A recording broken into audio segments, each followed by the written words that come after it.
Spoiler warnings for Disco Elysium and Secret and Terrible Air.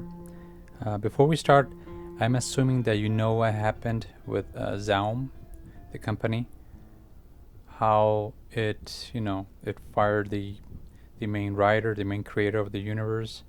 There's a documentary by PMG. If you don't know what happened, I suggest that you see it. There's some stuff in there that I might not agree, but I think it was, for the most part, objective. On October 11th, there was an announcement from several parties about a lot of studios saying that they were like the next successor for Disco Elysium, which is awesome. The first one is Long Do. Another one is Dark Math, and also a co-op named Summer Eternal. This one is the one that everyone's excited, me included, because it seems that a lot of there's a few people that were involved with Disco Elysium, also involved with that cooperative. The cooperative is going to have a 51%, mostly creatives, as I'm like shareholders, I imagine, and I think they can say on what is going to happen. I don't know. I don't have an experience with that, but I just hope that something comes out of all that stuff, right?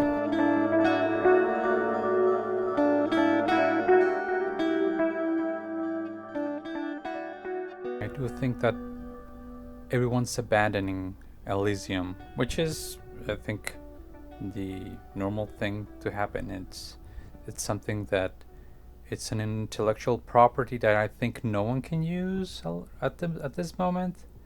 It's filled with legal problems. The creators are in suing and all that stuff, and the world of Elysium feels tainted, and like in the real world and in the in-game world or in universe world, it feels tainted. I think Krivitz did not design it to self-destruct, but it's just the way it was. I think it's a really great universe that almost no one was able to create in it, other than Disco Elysium and Secret and Terrible Air. I mean, people are still liking the game, discovering the game, from like graphic artists, game developers, just most people.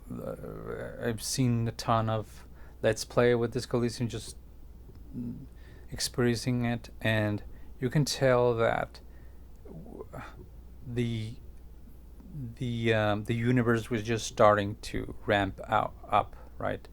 To this, like, their engines were hot for the races, and it stopped, right? Just because of the creatives, because of the corporate world and people stealing, and I don't know. I do not know what happened, but it self-destroyed, right? It's been, I think, I finished the last time I played Disco Elysium like a year ago, but I just reread Sacred and Terrible Air just because I suddenly like kept coming that I didn't know what happened, and then I reread and I still don't know what happened. But if you know the universe a little bit more, it tastes better. It tastes more sour or bitter, way more dramatic, and but it's still good. And I think one of the community people, I mean, I'm not Jamra Kobo, who has produced like videos. He created this essay in which he beautifully explains the world and how the novel connects with, and I think, and that just it made my brain also think more, find things that they're not implicit, but they're there. They're like solutions. the book gives solutions to the game. The game gives solutions to the book. It starts to connect, and you can tell that the novel, John Brock Hobo said, it's not self-sufficient, and he's right. Like, you cannot really create a universe with that novel that he created. But well, that's part of the the the the things that we lost, uh, and the Elysium slowly disappearing. And I am really happy that people are moving on and doing and creating. And I hope they create stuff. I hope they do stuff. I think the gamers win. The people that are really invested with Disco Elysium win. It seems that Robert is like uh, Corbett's is gonna miss the party, but I don't know. Who knows? Maybe he is doing something amazing right now, and he's gonna blow our minds.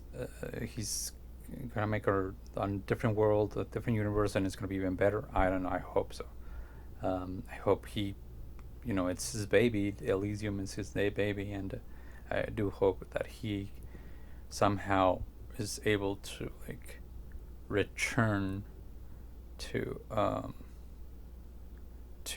be able to write in the world, to create in the world, and I don't know. That seems hard. It seems that he was exploitative or just did not know how to be a leader, which I understand. But he abandoned ship, pretty much. So from a few years ago, from just the staff, and you can see the documentary what happened. I'm not gonna talk about it too much, but yeah, the I do hope that people keep creating though. Like, you can tell that the a ton of people are like still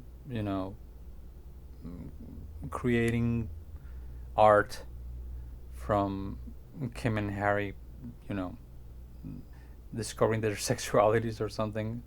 But I love it. Like, I really like seeing all that stuff. It makes the world kind of self create, like self create. I don't know how to explain it, but I do feel like it's if no one steps in, it might get a little crazy. No one can make money right now, that's for sure. But I do feel that the world might,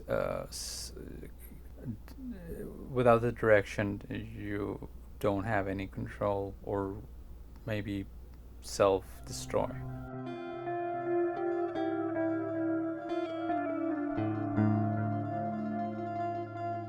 Seeing all this happen, and like rereading the novel, it kind of gives me a lot of a sadness that there's like, that's it, right? And but at the same time, I feel that it might be the best thing that happened to the universe, because, or at least this is what it has happened in other IPs, like they say, right? Like, okay, everyone for Star Wars happened, and from Star Wars, everyone loved it in 77. I can remember, and yeah, everybody wanted more Star Wars. And then Empire Strikes Back, Return of the Jedi, and then there was a huge, I think, 10 years where there was nothing, and I think in the '90s, uh, like the expanded universe came with Timothy Zahn, then Thrawn, whatever. Like it's the same thing, that it kind of self propels into something that was not controllable. Like George Lucas and all that stuff, he couldn't control it. And turns out that George Lucas was not that good of a writer. um, Turns out that the studio, the limitations that they gave him to George were really good, and because the prequels were kind of bad, but they were all decisions by George. So canon is that thing that you think you want, but no. Like it's. I mean, it literally depends if the author is a genius and he's able to control not only his creativity but the creativity of others, right? And it's weird because even George Lucas took stuff from like the novels and took he pretty much did whatever he wanted, right? He said, don't touch years later from Return of the Jedi, and don't touch years before Empire Strikes Back, and yeah, it turns out that his idea of a Jedi is a monk that doesn't interact normally with with the other people in the universe. I don't know. I don't At this point I don't like Star Wars. That's my point. Is that uh, you can control the universe, uh, and you can birth a universe, and you can also kill it if you keep writing it.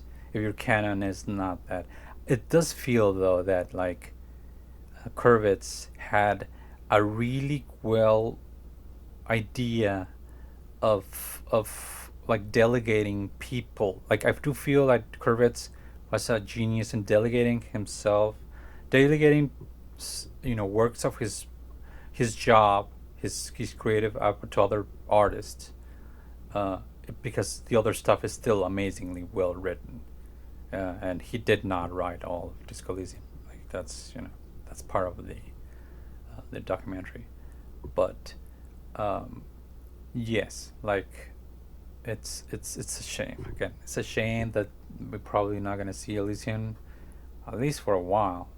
There was a talk about like a Kuno mobile game, and like um, I mean, I don't think I'm gonna buy that, right?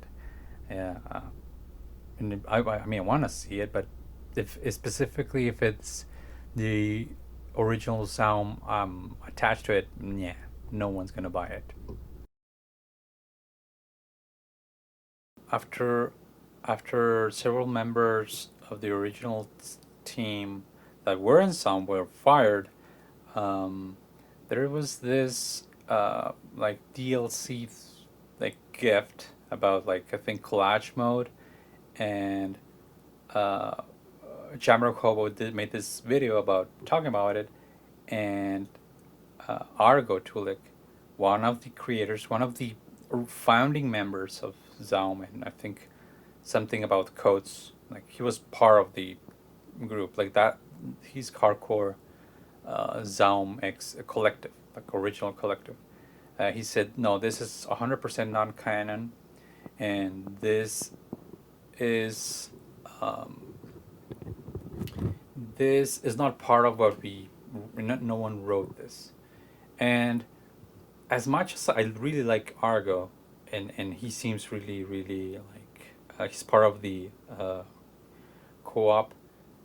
It does seem that even though I like him a lot, he's not the one that should say that that's not canon.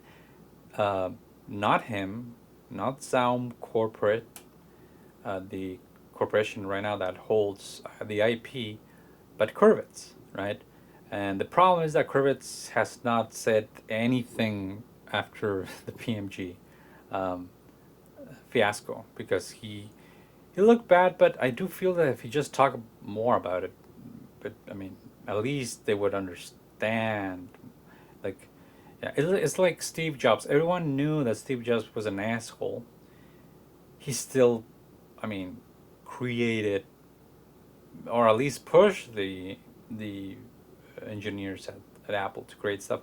Uh, yeah, but by the way, if you like Steve Jobs and Apple, which I don't like, I would really suggest reading the I was biography.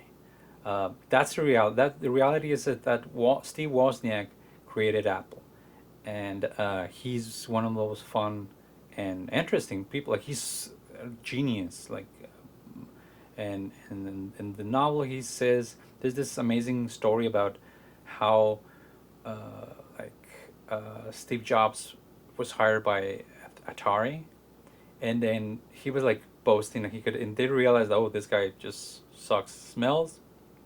He doesn't know anything electronics, and then he was cocky enough to just tell everyone that he could solve their problems. And he grabbed this random game, and he said that he could make it really really efficient.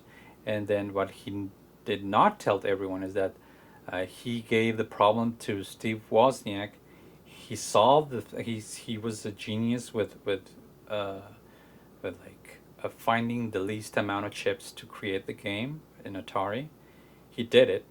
Uh, Steve Jobs got paid a ton of money, and he never told Wozniak that he got paid thousands of dollars because he solved some problem at Atari. It's one of those stories that's in his book, and he felt it. He like, why, like, you don't have to do this. Like, it's fine. You keep the money, but no, he never told it. And it was like a secret that he learned years ago. But whatever. Um, it does feel that like uh, even though Jobs was an asshole, he did know how to like um, push people into creating the best. He did push Wozniak into creating the Apple computer and all that stuff, but uh, it's people are like that are designed to kind of just be flashy and all smoke and mirrors, but they do create stuff. Like Kurvitz did create Elysium, so it's one of those things. And with all the problems that Zaum and the Disco Elysium creators, you still, you know, you still kind of want to know what happens next, right? It just cannot be me. Like everyone, at least I would feel that we were just falling in love with these characters, and boom, they're gone. Um, what happened to, the task force that they were doing? What happened to what is going to happen with the nuclear bomb? Nuclear bomb, which is, I mean, it's understandable that maybe I don't need to know how that happened, how that connects, but the characters and also the book, the mystery of the book, which is, you know, what happened to the blonde girls. I don't want to talk about the book too much because, for at least for right now, I don't want to talk about spoilers for the book. If I mean, if I like how this turns out, I'll do another video for the book. Um, but all these mysteries are there. The book helps to clarify a lot of stuff from the game. The game clarifies way more stuff from the novel, and you can tell that there's still a ton of stuff that you can work on. Um, in the cases, there's this like square shaped assassin or killer, and then um, there's this. There's already some hints that they were gonna try to do like infiltration maybe movie. I mean, not movie but game, right? Like, because at least there's some mob stuff going on in the city, right? Who knows, maybe. Um, and it doesn't have to be Revachol. Like, it seems to be that there's a ton of other places to be and stories to tell. And after all the bad stuff, you want to know, right? Like, it's at least, I think it's human nature to just keep investigating. Um, most world building stuff or universes, it's place by place. This guy Kurvitz just did all the heavy lifting. He pretty much created a world, created history of the world, created religions, creative philosophies, and granted, there's a ton of stuff that are just I don't want to say copy paste from from ours, but they already have a little bit of their own taste that resembles ours. You know, with Soviet economics, where uh, Marxism economics, if you want, all that stuff. It's there. We know it. We there, no one has to explain it to us. But um, so it's like a sandbox that like no one's gonna use, and it's like, come on, like it's just filled with like treasures that they're just peeking out a little bit, but uh, you know, and you can play with it, and boom, the guy just well was forced to leave, but to not work on his universe. But it's that um, that like pain in our in not having self gratification with the next game or with the next uh, novel, whatever he was planning. I mean, it's probably another game, but I do feel like you don't need to do another game. I think between games, you could have just done a ton of short stories or novels. Um, there has to be. I think he probably has like a Bible or like um, the stuff that he is really interested in doing. There is a theory that I have. Obviously, it's. I mean, it's just a theory. It's one of those like, oh, I'm a fan. I'm gonna do my own theories, but it seems to be fitting the book and all that stuff. And I'm also not gonna talk about that, but it all fits and it's related the the revolution that was stopped, right? I'm not going to talk about that, but um, uh, yeah, like I can't even I can't even think about that world without thinking, well, you're not going to have any more of it. Uh,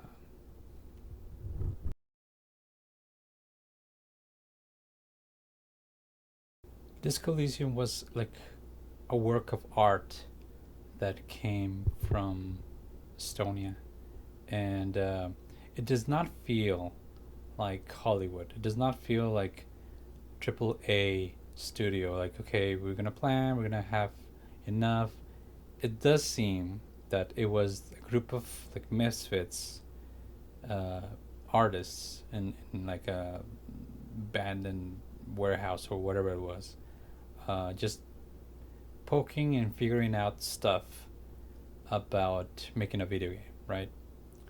And from like if I can't see, for example, like Nintendo, or even all those guys, even guys from Bethesda, like talking about Marxism or or Hegel, uh, stuff that for any other person would make their eyes roll out because of how hard it is to like just even tackle, from philosophy to religion, uh, politics. That's I think that's politics is, um, right now, specifically right now, something that could destroy your art. I mean, not art, right? Destroy your product before it even comes out. And think that that's why it's art, right? It's like talking about politics, and like I don't care if it's a joke. If there was one country that could talk about Marxism, communism, socialism, social democracy, it's Estonia, right? But because of all that happened and all the Soviet countries and all the stuff that happened there, so it's like they had more than a novel. They had like, okay, what is best in a novel? Make a video game, right? That's where the money is, and reached out to all the world. Um, I do think that the video game is not as popular as it should be, but I do think it's just a matter of time, which where like some really popular uh, like Twitch gamer just starts playing it and just makes it makes it another boom for it. But my point is that it feels like it's art, And when it's art, I think everything is valid, right? Um, Everything is permitted, like the guys from Assassin's Creed. Um, it's it kind of and they worked against capital. Even in the game, they had a game that failed, and they're working against being a popular thing and it still got popular. Um, Kurbitz knew. He knew, like, well, it's just you make it good, people will come, right? And politics is I think it's one of the most is the most eloquent uh, eloquent ways of saying all the things that he said, all the the fascism, communism, uh, what's this savoir faire, uh, liberalism, moralism, powers that be, all the thing. It has a shadow in our world. So, uh, in its critique on all that stuff, right? Um, which also kind of makes me. It is one of those things that, like, well, if the IP is not available, I'll just take it, right? Like, I do feel like there's a ton of people that already are doing, like, okay, I'm just gonna make a game with this thing. There's a game out there that I have not played. I'm gonna want to play it. Whereas the idea is this, like, like this one of the thought cabinets. I can't remember the name, but it's just more exploring an actual mini game that they did, and it's just like, yes, that's the idea, right? That people are gonna just grab it and keep making art with it, keep doing, maybe it's a Harry, Kim kissing and doing sexual stuff in it. I don't know. It's to me, it's great, right? To me, I think that's one of the most gorgeous things that you can do. That, like, you make it your own somehow, some way.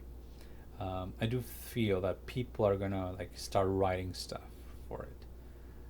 I want to do it. Like, John Brock Hobo has done a ton of great stuff of, like, showing to more people what, like, the inner things, like, from, like, the game and the philosophy, how it, he connects with uh, Marxism, and I follow him, and he's amazing to, like, keep discovering stuff. But all this stuff it took so much time, right? There's that video that he shared where he talks about, or Kurbitz talks about, how it took, like, more than 10 years to, like, build this. How are we gonna wait 10 more years for for the next game? I do feel that you don't have to. I feel that you can do it in less time, but it's a lot. It's a lot of writing that he did, and I am pretty sure there was a ton of stuff that we not get to see.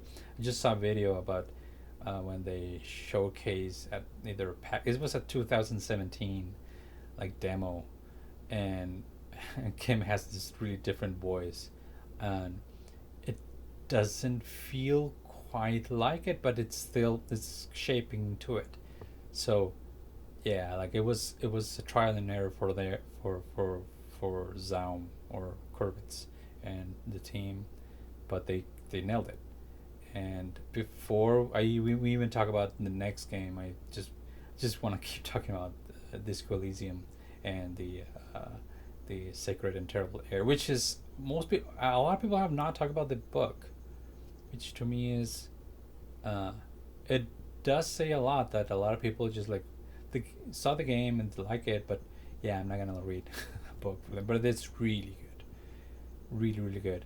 Um, if you have played the game, I do feel like it's it's written almost like, if you wanted to see 100% of Disco Elysium, you kind of have to, you read it and you start to see all a ton of other sides of the same point in a different country with different characters. Uh, it is really dark, though. It is, like, it feels almost like a seven, uh, movie. Won't say anymore, but it is dark. Um, yeah. So, and um, yeah, I was gonna say something about like the book and Disco Elysium, and how Disco Elysium might disappear, right? Wink, wink, if you know what I'm talking about, because I don't want to do spoilers. Uh, but yeah, like stories disappear from people's brain. It's natural, I think. You know, it's happening with Star Wars. Like, I honestly don't care about Star Wars anymore. Um, and and I do think that it was, it's it's normal, natural. But yeah, like it's becoming a non-entity. If you know what I mean. Um, yeah, like people move on, and uh, I am really really happy for Argo too. Like that which he I do consider. I want to see his writing. I want to see, and I've read already some stuff that he put on nihilist.fm. He's a good writer. Uh, Without credits, he's just a good writer. Um, and